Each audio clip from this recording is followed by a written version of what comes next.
بسم اللہ الرحمن الرحیم۔ شروع اللہ کے نام سے جو بڑا مہربان اور نہایت رحم کرنے والا ہے۔ ایک بادشاہ محل کی چھت پر ٹہلنے لگا۔ ٹہلتے ہوئے اس کی نظر محل کے نزدیک ایک گھر کی چھت پر پڑی، جس پر ایک بہت خوبصورت عورت کپڑے سکھا رہی تھی۔ بادشاہ نے اپنی ایک نوکرانی کو بلا کر پوچھا، یہ کس کی بیوی ہے؟ نوکرانی نے کہا، بادشاہ سلامت، یہ آپ کے غلام فیروز کی بیوی ہے۔ بادشاہ پر اس عورت کے حسن و جمال کا سحر چھا گیا تھا۔ اس نے فیروز کو بلایا۔ فیروز حاضر ہوا تو بادشاہ نے کہا، ہمارا یہ خط فلاں ملک کے بادشاہ کو دے کر آؤ، اس کا جواب بھی ان سے لے کر آنا۔ فیروز اس خط کو لے کر گھر واپس آیا، خط کو اپنے تکیے کے نیچے رکھ دیا، سفر کا سامان تیار کیا، رات گھر میں گزاری اور صبح منزل مقصود پر روانہ ہو گیا، اس بات سے لا علم کہ بادشاہ نے اس کے ساتھ کیا چال چلی ہے۔ ادھر فیروز جیسے ہی نظروں سے اوجھل ہوا، بادشاہ چپکے سے فیروز کے گھر آن پہنچا اور آہستہ سے فیروز کے گھر کا دروازہ کھٹکھٹایا۔ فیروز کی بیوی نے پوچھا کہ کون ہے؟ بادشاہ نے کہا، میں بادشاہ ہوں، تمہارے شوہر کا مالک۔ تو اس نے دروازہ کھول دیا اور بادشاہ اندر آ کر بیٹھ گیا۔ فیروز کی بیوی نے حیران ہو کر کہا، آج بادشاہ سلامت یہاں ہمارے غریب خانے میں؟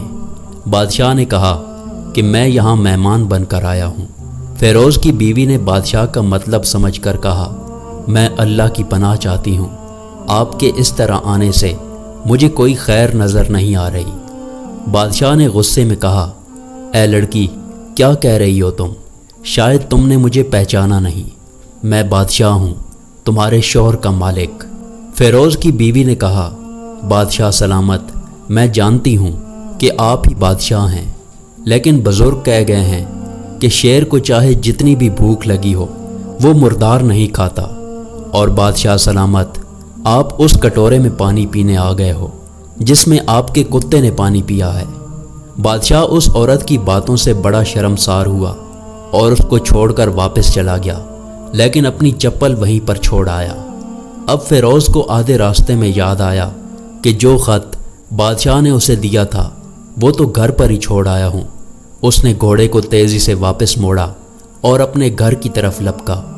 فیروز اپنے گھر پہنچا تو تکیے کے نیچے سے خط نکالتے وقت اس کی نظر پلنگ کے نیچے پڑی، بادشاہ کی چپل پر پڑی جو وہ جلدی میں بھول گیا تھا۔ فیروز کا سر چکرا کر رہ گیا اور وہ سمجھ گیا کہ بادشاہ نے اس کو سفر پر صرف اس لیے بھیجا تاکہ وہ اپنا مطلب پورا کر سکے۔ فیروز کسی کو کچھ بتائے بغیر چپ چاپ گھر سے نکلا۔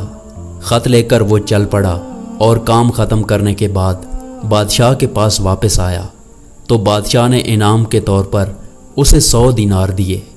فیروز دینار لے کر بازار گیا اور عورتوں کے استعمال کے قیمتی کپڑے اور کچھ تحائف بھی خرید لیے۔ گھر پہنچ کر بیوی کو سلام کیا اور کہا کہ چلو تمہارے میکے چلتے ہیں۔ بیوی نے پوچھا کہ یہ کیا ہے؟ اس نے کہا کہ بادشاہ نے انعام دیا ہے اور میں چاہتا ہوں کہ یہ پہن کر تم اپنے گھر والوں کو بھی دکھاؤ۔ بیوی نے کہا، جیسے آپ کی مرضی۔ بیوی تیار ہوئی اور اپنے والدین کے گھر اپنے شوہر کے ساتھ روانہ ہوئی۔ داماد اور بیٹی اور ان کے لائے گئے تحائف کو دیکھ کر وہ لوگ بہت خوش ہوئے۔ فیروز اپنی بیوی کو چھوڑ کر واپس آ گیا اور 1 مہینہ گزرنے کے باوجود نہ اس نے بیوی کی خبر لی اور نہ ہی اس کو واپس بلایا۔ پھر کچھ دن گزرنے کے بعد اس کے سالے اس سے ملنے آئے اور اس سے پوچھا، فیروز، آپ ہمیں ہماری بہن سے غصے اور ناراضگی کی وجہ بتائیں ورنہ ہم آپ کو قاضی کے سامنے پیش کریں گے۔ تو اس نے کہا، اگر تم چاہو تو کر لو، لیکن میرے ذمہ آپ کی بہن کا ایسا کوئی حق باقی نہیں جو میں نے ادا نہ کیا ہو۔ وہ لوگ اپنا کیس قاضی کے پاس لے گئے تو قاضی نے فیروز کو بلایا۔ قاضی اس وقت بادشاہ کے پاس بیٹھا ہوا تھا۔ لڑکی کے بھائیوں نے کہا، اللہ بادشاہ سلامت اور قاضی القضاء کو قائم و دائم رکھے۔ قاضی صاحب، ہم نے ایک سرسبز باغ، درختوں اور پھلوں سے بھرا ہوا اور ساتھ میں میٹھے پانی کا کنواں اس شخص کے حوالے کیا تو اس نے ہمارا باغ اجاڑ دیا، سارے پھل کھا لیے، درخت کاٹ لیے اور کنویں کو خراب کر کے بند کر دیا۔ قاضی فیروز کی طرف متوجہ ہوا اور پوچھا، ہاں تو لڑکے، تم کیا کہتے ہو؟ فیروز نے کہا کہ قاضی صاحب، جو باغ مجھے دیا گیا تھا وہ اس سے بہتر حالت میں انہیں میں نے واپس کیا ہے۔ قاضی نے پوچھا، کیا اس نے باغ تمہارے حوالے ویسی ہی حالت میں واپس کیا ہے جیسے پہلے تھا؟ انہوں نے کہا کہ ہاں، ویسی ہی حالت میں واپس کیا ہے، لیکن ہم اس سے باغ واپس کرنے کی وجہ پوچھنا چاہتے ہیں۔ قاضی نے فیروز سے کہا کہ تم کیا کہنا چاہتے ہو؟